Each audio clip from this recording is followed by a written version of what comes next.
Olá, meu querido internauta, muito boa noite. Estamos aqui para mais uma live. Hoje é Gente, como passou o tempo? Olha só, hoje é 27 de setembro, setembro realmente indo embora, não é?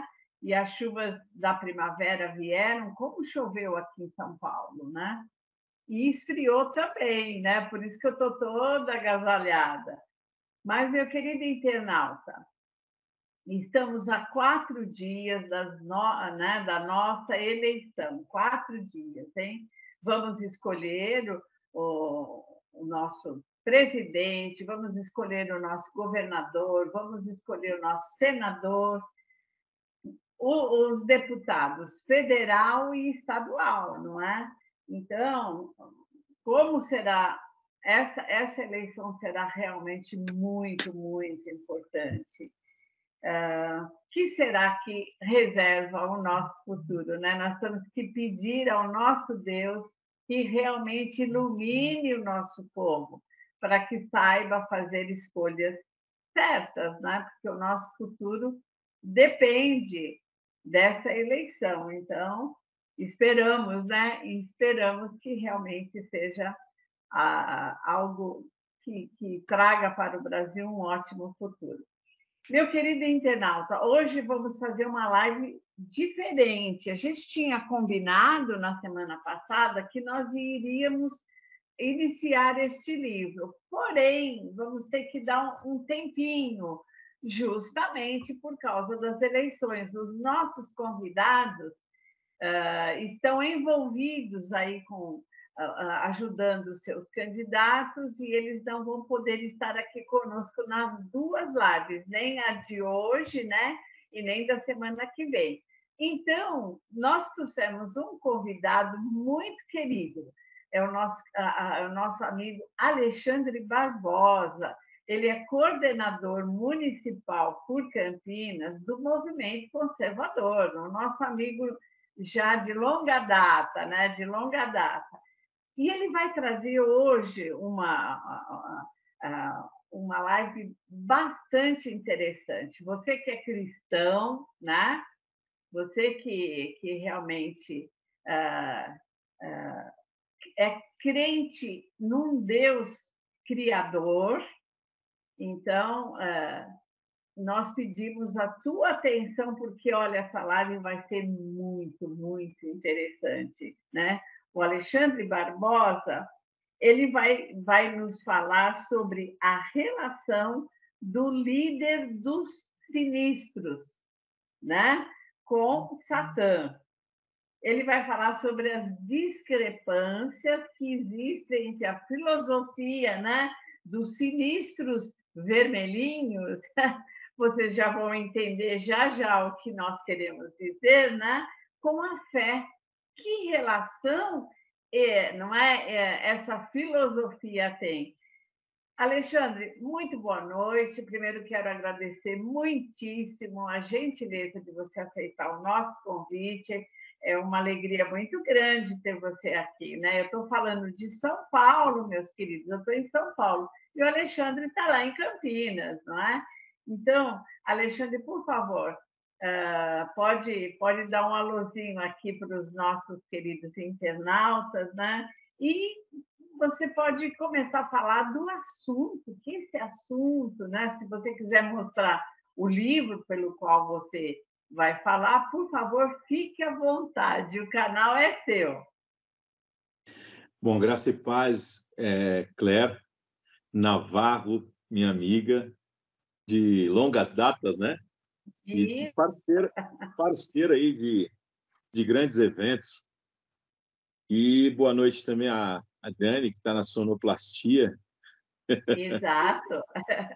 Bom, para quem não me conhece, uma boa noite aos internautas, né, que estão assistindo e abrilhantam, né, a sua participação nesta live do Clube do Livro, que é na verdade, para mim, é muito caro, né? O Clube do Livro é essencial para os amantes da boa leitura, para aqueles que são criteriosos na escolha de autores e de textos para a leitura.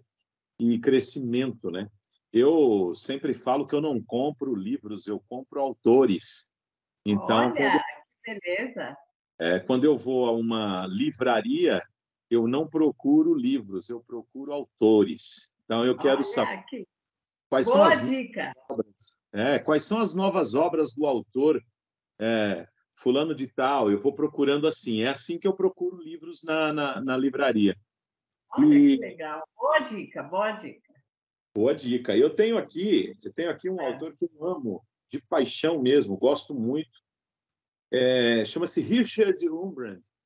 Richard Wurmbrand é um autor excelente, tá? Esse livro aqui é da autora da editora Monergismo, né? Richard Wurmbrand. O texto é Marx e Satã. Ele faz uma ligação entre o líder dos sinistros, né? Porque para quem não sabe, o sinônimo de direita é destra e o sinônimo de esquerda é sinistro. Sinistro. Exatamente, sinistro. E o Richard Wurmbrand, ele é um autor que fala para a gente com muita autoridade, porque o Richard Wurmbrand ele viveu nos países da Cortina de Ferro, naquela época em que havia os países satélites, né, todos eles ligados à Rússia. Ele sofreu bastante lá na Romênia, né? Ele é autor também desse best-seller aqui, ó, O Torturado por Amor a Cristo, que eu aconselho todos lerem. Eu acredito que esse livro aqui, esse best-seller aqui, do Richard Wurmbrand, Torturado por Cristo, eu assisti o filme, não li o livro. Sim, o filme também é bom, mas eu aconselho ler o livro porque o livro é muito melhor. Né? Lógico. Mais completo. E outra, eu acredito que deveria ser entregue junto com a Bíblia para um novo convertido. É verdade. É verdade. É muito bom. Então, o Richard Wurmbrand trata muito sobre as discrepâncias que existem entre a fé e o marxismo, né? E o líder dos sinistros, ele até faz uma analogia aqui dessa ligação que existe entre o líder dos sinistros e Satã, exatamente pelo fato de Marx se colocar numa posição totalmente antagônica à fé cristã. Então, a fé cristã e o marxismo são na verdade, antagônicos, né? São completamente incompatíveis. E isso é importante ressaltar, principalmente nesse momento em que nós estamos vivendo. Ninguém está falando de partido, ninguém é partido aqui, nada disso. E ninguém vai falar de torcida, né? Torcida para um, torcida para nada disso. Mas é aconselhável que o cristão autêntico, que o cristão honesto, que ama a Deus e a palavra de Deus, ele faça criteriosamente uma análise do que os seus correligionários partidários eles pensam, né? E o que eles apoiam, por exemplo, com relação à ideologia. Qual é a ideologia dele e quais são as discrepâncias que existem entre a ideologia e a fé. Caso contrário, nós vamos alimentar o monstro que nos devorará. Nós vamos pagar o pistoleiro que vai nos matar. Nossa, que coisa, hein? Que coisa, né? Parece engraçado, mas não tem nada de engraçado, né, né, Alexandre? É sinistro mesmo, né? É sinistro. Mas então, vamos lá.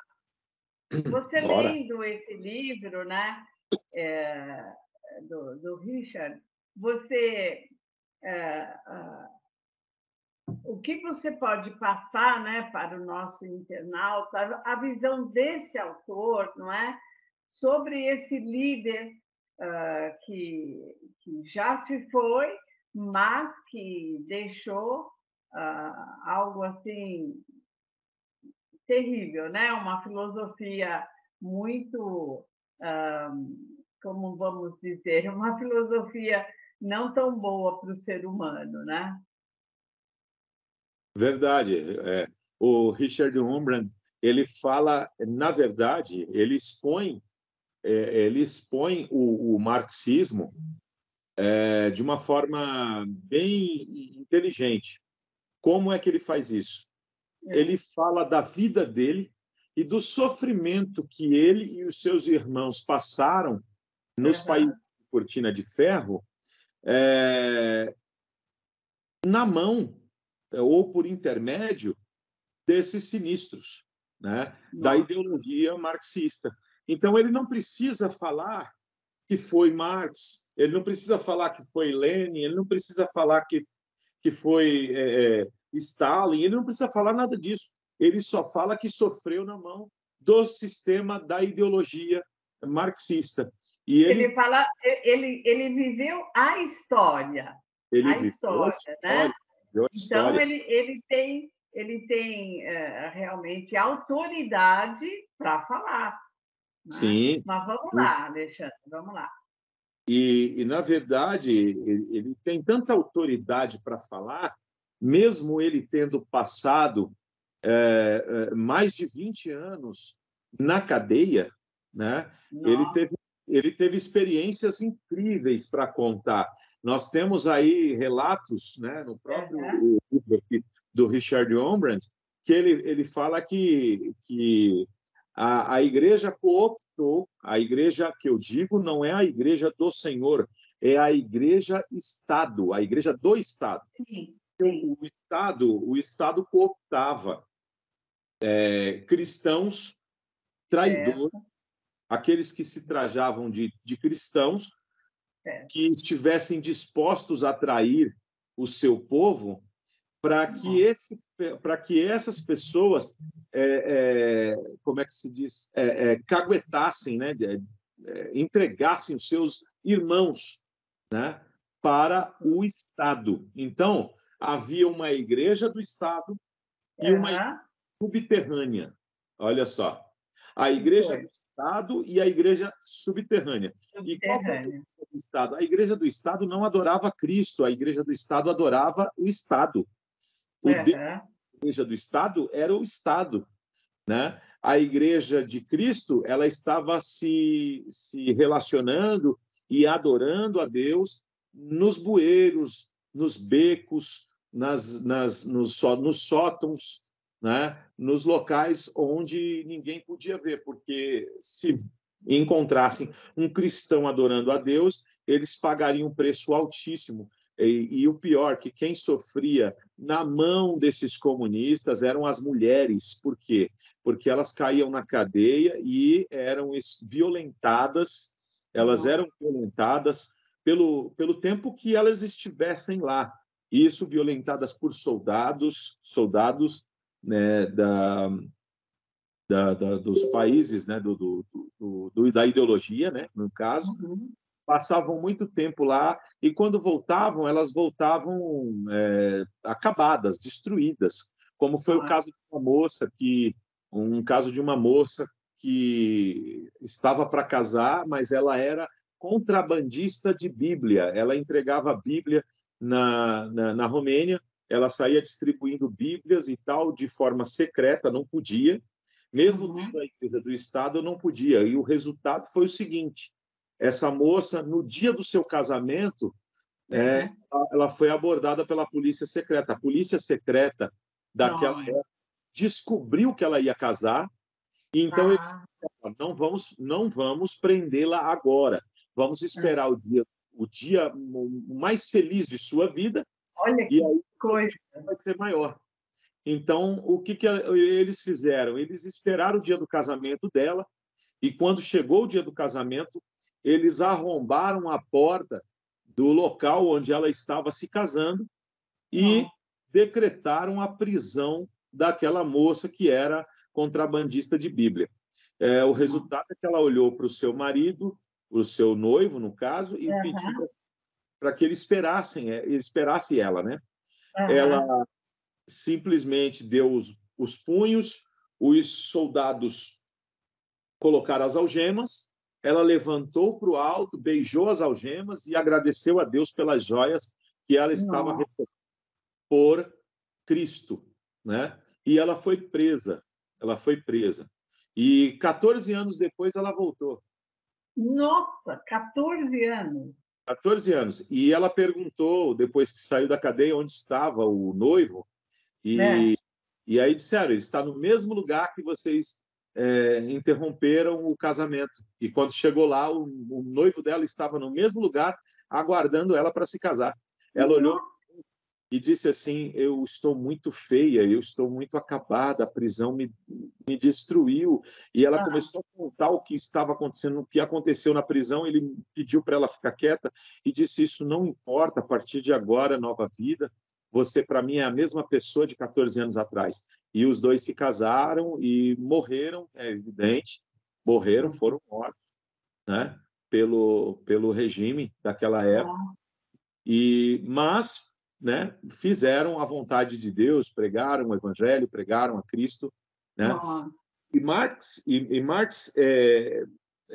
não, o comunismo, né, criado ali por Lenin, por Stalin e depois por Marx, né? Marx, na verdade, era o mentor, né, o filósofo. Na verdade, a gente ouve, por exemplo, Bavinck dizia que a junção do materialismo com o evolucionismo criou o marxismo. Olha!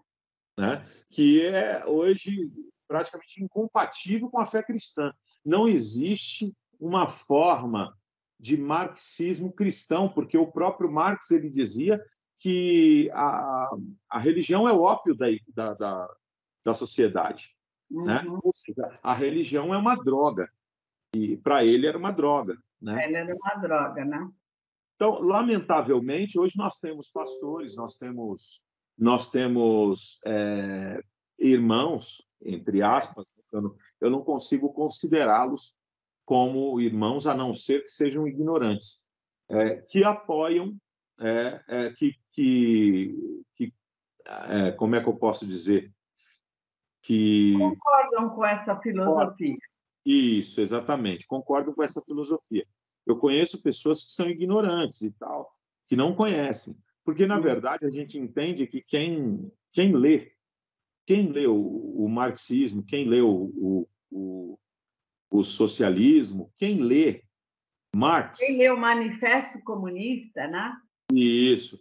Quem leu e entendeu não é marxista, não é comunista e muito menos socialista.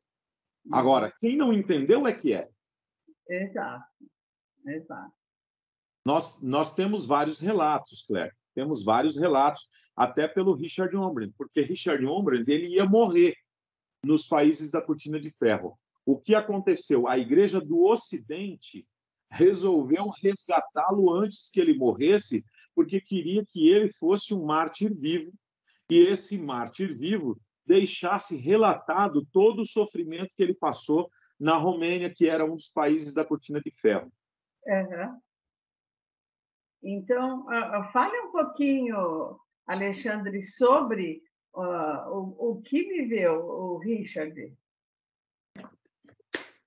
O Richard Wurmbrand, ele era casado, ele tinha um filho, e o Richard Wurmbrand, ele pregava nas escondidas, né? Ele pregava escondido, ele não podia pregar.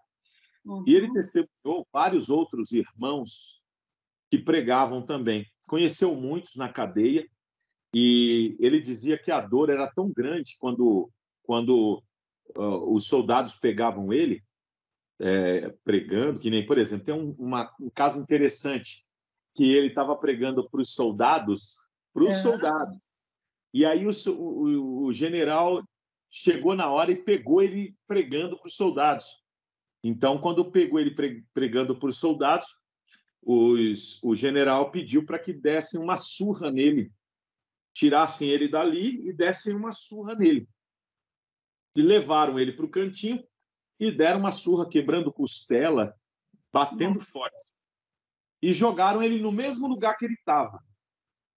Mas ele não aprendeu a lição. Ele levantou, sacudiu a poeira do corpo e olhou para os soldados com uma voz bem fraca e disse assim: onde foi que nós paramos? Nossa! E aí, quando o general descobriu, eles não tiveram outra alternativa a não ser prendê-lo, né? E aí prenderam ele. Ele disse que a dor era tão grande que eles enfiavam pregos embaixo da unha, arrancavam as unhas em carne viva, né? Deixavam os dedos em carne viva porque arrancavam as unhas, e os olhos. Tem pastores que foram visitar, né, esses irmãos nos países da Cortina de Ferro, e quando chegaram lá, encontravam os pastores de luva e de óculos escuro. E perguntavam: por que vocês usam luva e óculos escuros? Eles disseram: porque os nossos olhos foram furados com cabo de vassoura e prego na ponta, com arame farpado, né? E as unhas, porque eles arrancavam com o alicate, enfiavam o prego e depois tiravam o alicate. E isso tudo, né, porque nós não negamos a Jesus. O sofrimento era muito grande, E como lá neva muito, é muito frio, você imagina, a pele em carne viva nunca curava direito aquilo ali, né? Era horrível.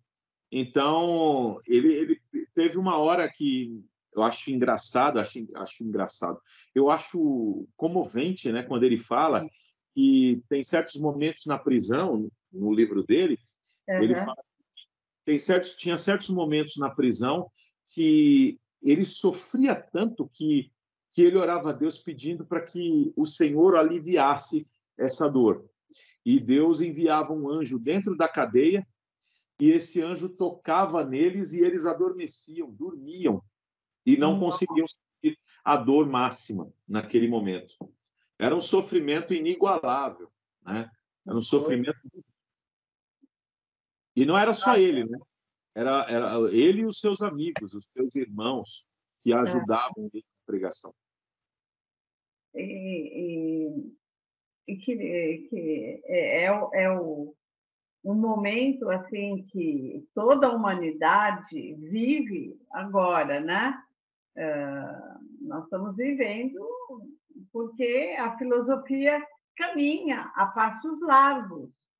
Então, é um momento bastante decisivo que a humanidade está seguindo, porque a filosofia ela realmente está tomando conta, né? Daqueles que não conhecem e acham que é muito bonita, né? Uma filosofia bonita, uma utopia, né? de se viver.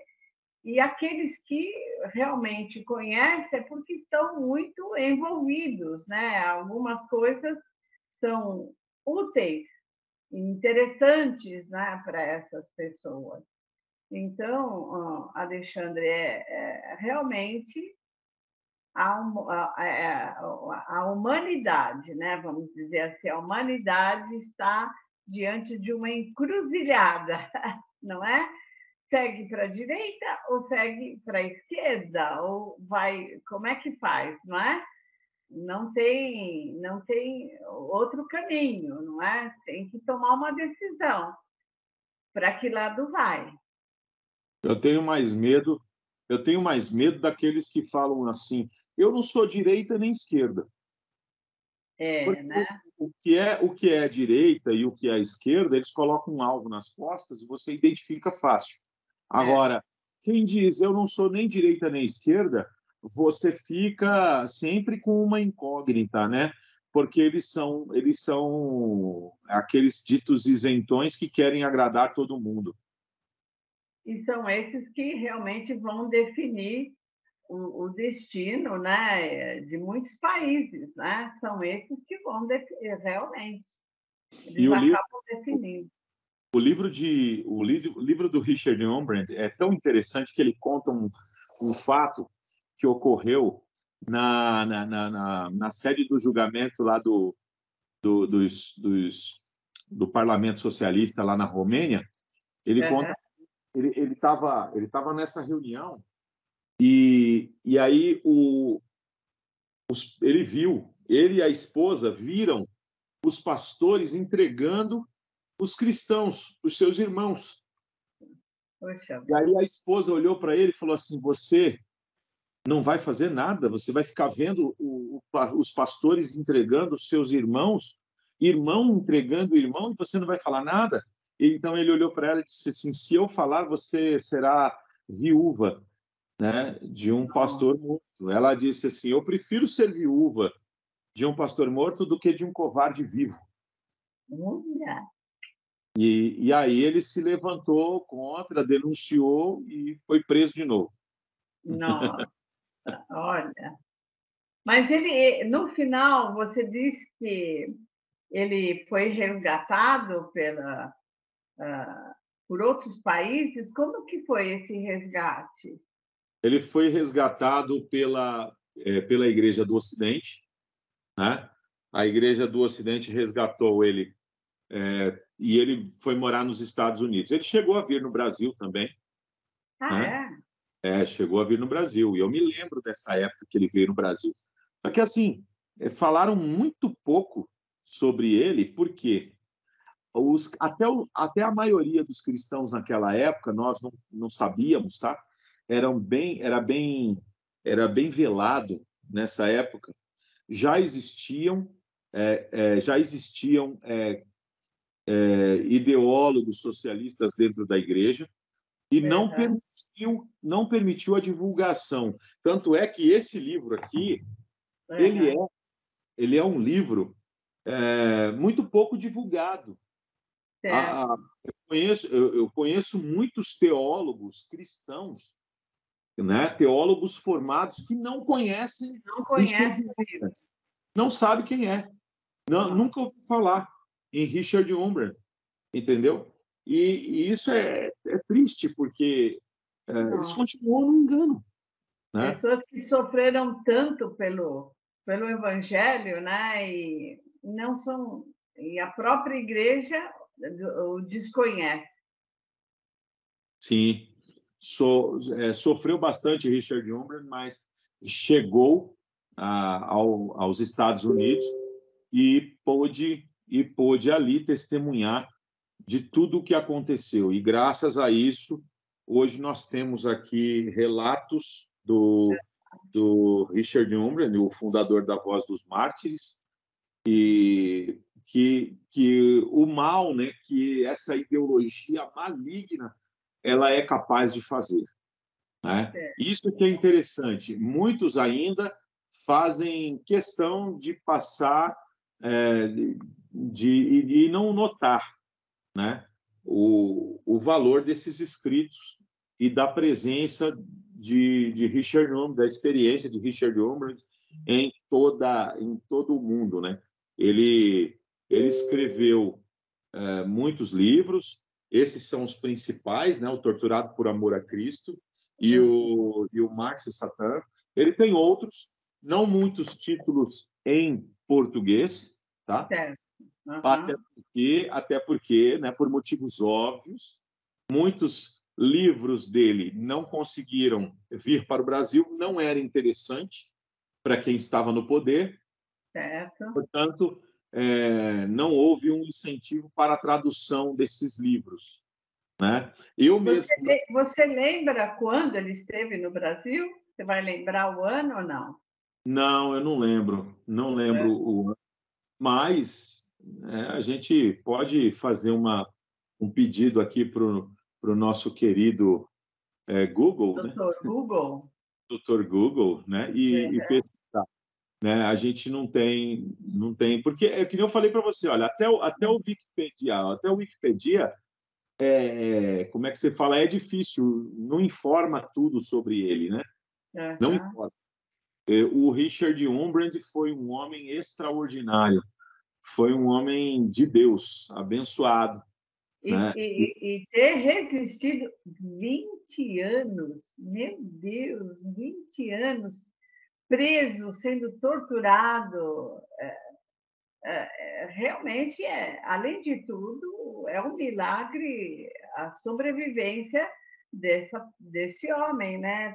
Tanto do ponto de vista físico como psicológico, né? Porque imagina uma pessoa torturada por tantos anos, o psicológico dela vira mingau, né?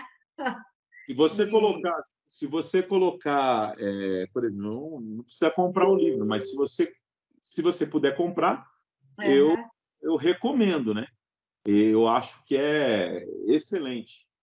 Mas você vê, olha, ele está aqui, ó, no Wikipedia, está aqui Richard Umbra, nascido em Bucareste, em 24 de março de 1909, né? Torrance, ele morreu em Torrance, dia 17 de fevereiro de 2001. Foi um pastor e escritor evangélico romeno, fundador da missão A Voz dos Mártires, ficou conhecido mundialmente por ser preso, torturado pelo regime comunista ateísta da Romênia por mais de uma década. Apesar de tudo o que sofreu, ele jamais pregou o ódio aos comunistas ou reclamou de seus sofrimentos. Sempre defendeu que o comunismo deve ser vencido com amor. Né? Ele escreveu mais tarde, inclusive, Claire, tem uma coisa interessante para falar sobre isso. O Richard Umbra, ele fala disso aqui, que tem que ser vencido com amor, mas ele não é hipócrita, não. Ele realmente trabalhou isso, porque um garoto comunista se encontrou com seu filho Mihai, em determinado ponto ali da Romênia, eles se encontraram. E Mihai tentou pregar para esse menino, para esse rapaz. O que aconteceu? Esse rapaz não gostou, eles eram, como eles são sempre, intolerantes, não quis, e os dois começaram a brigar no meio da rua. Ele começou a querer bater no menino, no Mihai, que era filho do Richard Umbra, e o filho do Richard Umbra tinha que se defender. Então, saíram os dois rolando ali. Resultado, no final, o Mihai conseguiu, com muito amor, né, seguindo os conselhos do pai, conseguiu convencer aquele menino comunista a ouvi-lo. Ele pregou, falou para ele assim, olha, eu vou te levar para o meu pai, que o meu pai é melhor pregando, e ele vai pregar para você, e você vai saber muito mais do que o que eu estou, né, te falando aqui. Aí, beleza, levou. Temos tempo para falar disso? Temos, pode falar.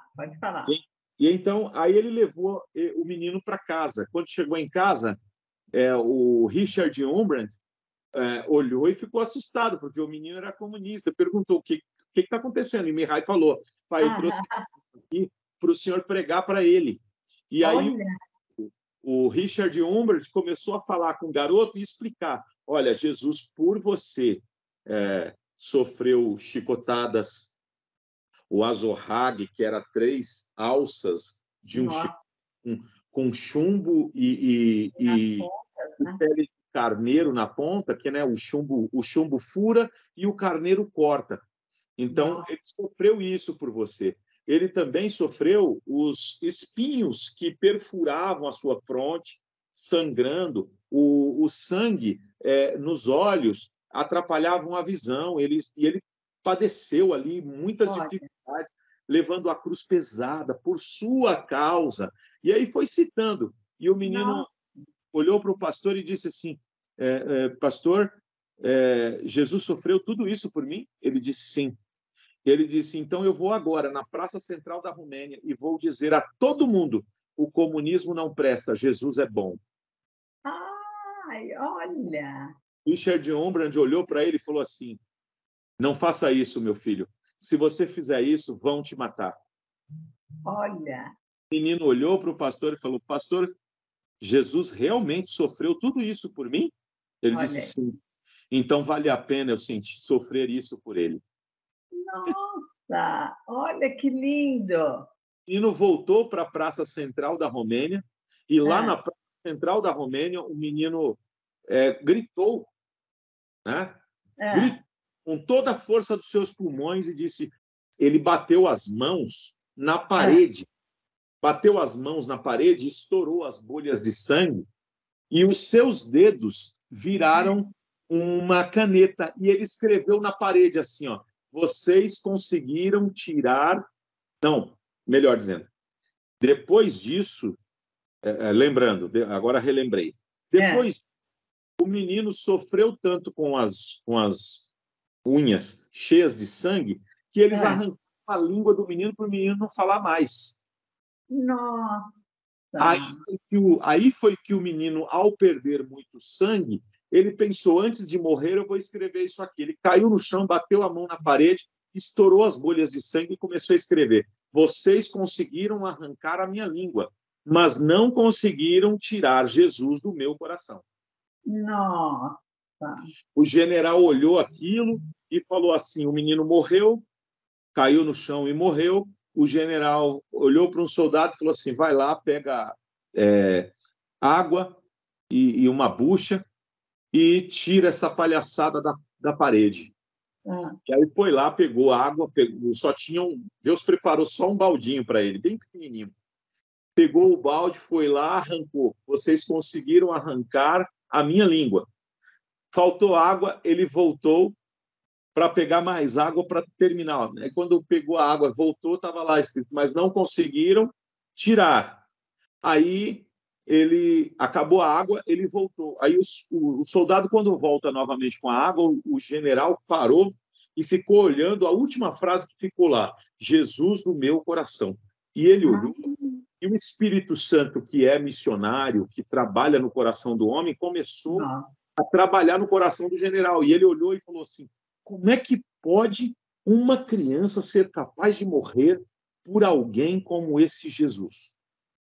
Olha. Eu nunca vi coisa igual. Eu não seria capaz de morrer pelos meus senhores. Por que essa criança foi capaz? Então, essa pessoa só pode ser uma pessoa especial, alguém muito, muito boa.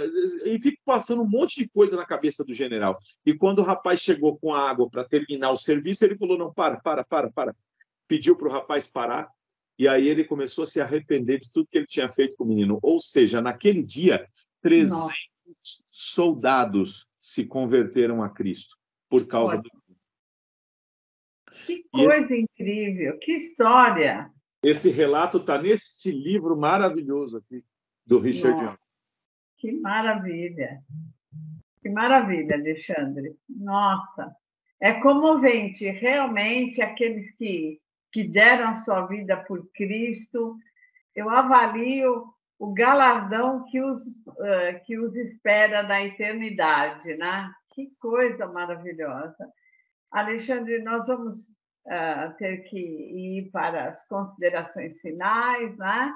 A semana que vem eu já te convido, antes de você fazer as suas considerações, mas eu quero te convidar na próxima semana, a live do Clube do Livro, para que nós falemos, Alexandre, sobre a formação de gangues que iniciaram as guerras urbanas. Então, antes de nós falarmos do papel do militar, não é, que é o que esse livro coloca, né? O papel do militar nas guerras urbanas, e eu vou ler aqui o que é que o general Domingos Carlos de Campos Curado fala desse livro. Ele diz o seguinte, que atualmente a guerra é primordialmente urbana, e ele cita várias cidades, né, como Grozny, Beirute, Bagdá e outras mais, né? E eu acho que nós aqui do Brasil poderíamos incluir Rio de Janeiro, não é? E então ele fala que esse livro, que nós vamos falar dele só dia 11 de outubro, porque os nossos convidados só poderão estar no Clube do Livro aqui no nosso canal dia 11, Então, ele fala que esse livro aborda os conflitos recentes, né? Destacando que a cidade tornou-se o símbolo da ampliação da profissão militar e da dualidade social e guerreira do soldado.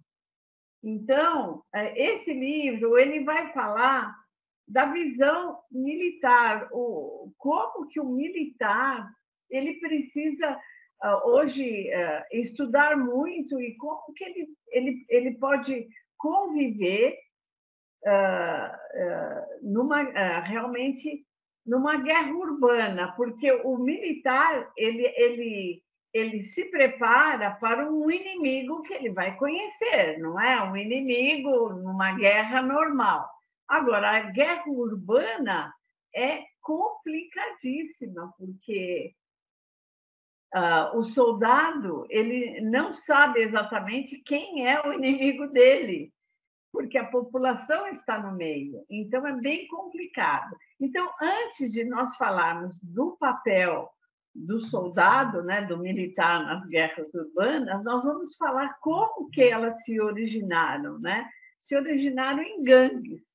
Então, eu quero convidar você, Alexandre, para estar conosco, né, na próxima live. A gente vai falar de algumas gangues, por exemplo, de Nova York, em 1846, né, que foi um conflito bastante grande. Vamos falar um pouquinho da biografia do autor desse livro, que foi publicado pela Bibliex, que é a biblioteca do Exército, né? Então, a semana que vem, você me dará a honra de voltar aqui para nós falarmos um pouquinho dessas guerras urbanas do ponto de vista do civil, né? A pessoa, né? O civil, para que depois, no dia 11, a gente possa falar das guerras urbanas, não é? Aí com os nossos convidados, e você também fica convidado para participar, né? Junto com esses convidados, que eles vão colocar o ponto de vista do militar, como que o militar realmente tem que trabalhar no meio da população, não é? Então, eu gostaria que você fizesse agora as suas considerações finais, Alexandre. A palavra é sua. Eu já começo agradecendo aí pelo convite, foi muito bom, e é sempre muito bom falar sobre Richard Wurmbrand, e é claro que é muito interessante também falar sobre a visão do soldado, daquele que está no fronte de batalha, né? Principalmente nas guerras urbanas, né? É muito importante e acho muito interessante falar dos diversos pontos de vista dos soldados, porque o soldado também é um ser humano, o soldado ele pensa como pai, ele pensa como o próprio defensor ali da sociedade, ele tem sentimentos como qualquer outra pessoa. Acho que com certeza vai ser uma live muito interessante para o leitor em casa, e sem contar que o privilégio de estar lendo uma obra desse porte, desse nível, é extraordinário e edificante para todos nós. Eu agradeço aí pelo convite. Muito obrigada, Alexandre. Obrigada mesmo por ter aceito o convite. Eu tenho certeza que vai ser muito interessante. Então, a semana que vem, eu gostaria então que você se preparasse, né, para nós falarmos a respeito das gangues que acabaram originando essas guerras urbanas, né? E também eu vou te mandar, né, direitinho o nome do nosso autor aqui, para nós fazermos uma rápida biografia dele, e eu tenho certeza que o nosso internauta vai gostar da nossa live futura, viu? Então, eu quero desejar a você, querido internauta que esteve conosco até agora, uma ótima semana, e vou realmente que você tenha toda realmente a iluminação do nosso Deus para fazer as suas escolhas para os representantes que irão definir o nosso futuro, né? O futuro do Brasil no dia 2 de outubro, né? Então, muito obrigada, uma semana muito abençoada. Vamos ver o que é que os vários representantes nossos ainda terão a nos dizer durante essa semana, né? Então, que Deus abençoe a todos, uma excelente semana. Muito obrigada, um grande abraço, Alexandra, a você, a sua esposa, a sua filhinha, viu? E obrigada por você ter ficado conosco até agora. Deus abençoe a todos. Pessoal, até a semana que vem, viu? Tchau, tchau. Obrigada, Alexandre. Nada.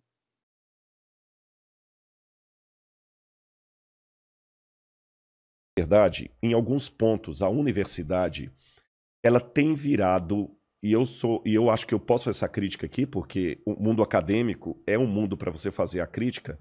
A universidade, em algumas instâncias, tem virado o mesmo padrão cultural da Europa da Idade Média. Caramba! Por quê? Na Europa da Idade Média, o lema era Roma locuta finita causa est. Roma falou, acabou. O que é dogma da igreja, você não pode questionar. Tá certo? Então, se nos dogmas da igreja estavam ditos que... Vou dar um exemplo para você. Por uma interpretação errada da Bíblia hebraica, Jerônimo traduziu que a terra permanece para sempre. Estate, que ele traduz em latim. Tá. Só que no hebraico, quando fala a terra permanece para sempre, quer dizer, ela dura para sempre.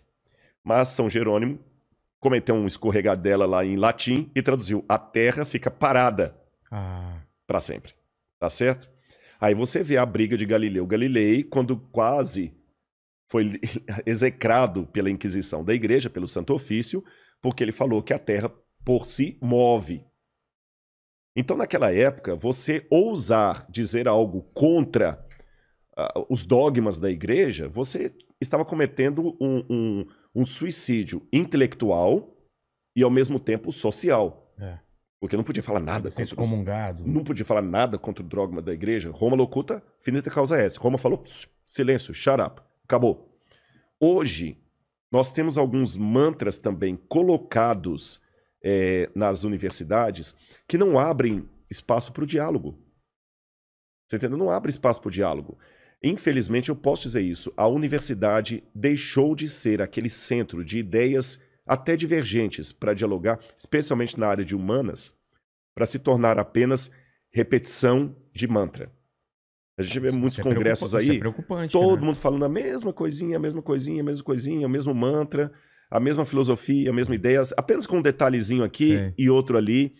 Mas quando alguém levanta para falar, espera aí, a coisa não é bem por aí, eu vou dar um exemplo claro para você.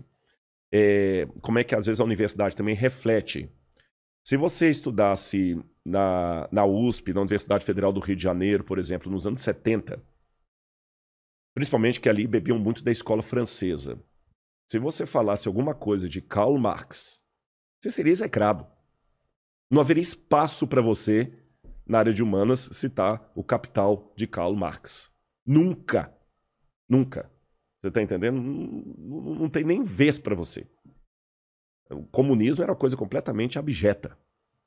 Hoje, em muitas unidades de humanas, se você ousar questionar a figura de Karl Marx, é o contrário. Você vai ser execrado quase como Galileu Galilei foi na época do Santo Ofício. Caramba. Ouse, numa faculdade de sociologia de muitas instituições públicas, falar que você discorda de Karl Marx. Você entendeu? Você tá perdido ou Gramsci. Ou fale contra Gramsci. O pessoal vai te execrar. Então, você vê que a universidade, o Anísio Teixeira já dizia que a universidade deveria ser o lugar onde as ideias contrárias deveriam encontrar e viver em harmonia. Foi por isso que ela surgiu. E Anísio Teixeira, na sua empolgação, falava que nada poderia substituir... A palavra universidade já é uma coisa... Universidade. Aliás, a universidade surgiu até por isso, porque, na verdade, existem duas versões aqui da origem da universidade. Alguns pensam que a universidade começou com a Igreja Católica, quando ela funda as universitas, principalmente a Universitas de Bolonha, de Paris, de Roma. Mas naquela época, a Universitas era um lugar onde, ainda no predomínio da Idade Média, você só podia estudar se tivesse a bênção da igreja, tá certo? Então até os professores, para dar aula ali, ele tinha que ser alguém fiel aos dogmas da igreja. Existe um filme antigo, Vilela, eu não sei se você conhece, se o pessoal de casa vai lembrar, porque ele já deve ter uns 20 anos ou mais, Em Nome de Deus. Sim, sim. Que é uma história verdadeira, contando a história de Abelardo e Louise. Eu visitei em Père Lachaise, lá na França, em Paris, no cemitério de Père Lachaise, o túmulo deles, que é uma história real, embora ela aconteceu na Itália, mas a história é real e terminou na França. Ele era professor de filosofia. Ele não era padre, não era sacerdote, mas mesmo sendo professor de filosofia, ele tinha que fazer votos de castidade com a igreja. Tá. E quando ele vai se tornar tutor da Louise, ele se apaixona por ela, pede para casar com ela. O tio dele, em ligação com o bispo da cidade, manda castrá-lo. Caramba! Pra ele não ficar com a menina. Aí ele se torna padre, castrado, e ela se torna freira. E eles constroem monastérios de clausura, um perto do outro. E ficavam trocando cartas de amor a vida toda. Nossa, até morrer. Que desespero. Você nunca mais se vê. É bonito, é triste, mas é bonita. Bonito, né? E você lê as cartas deles ali, ele pra ela pra ele, né? Falando assim, que sentimento é esse? Bom, mas essa história ilustra o que eu quero dizer.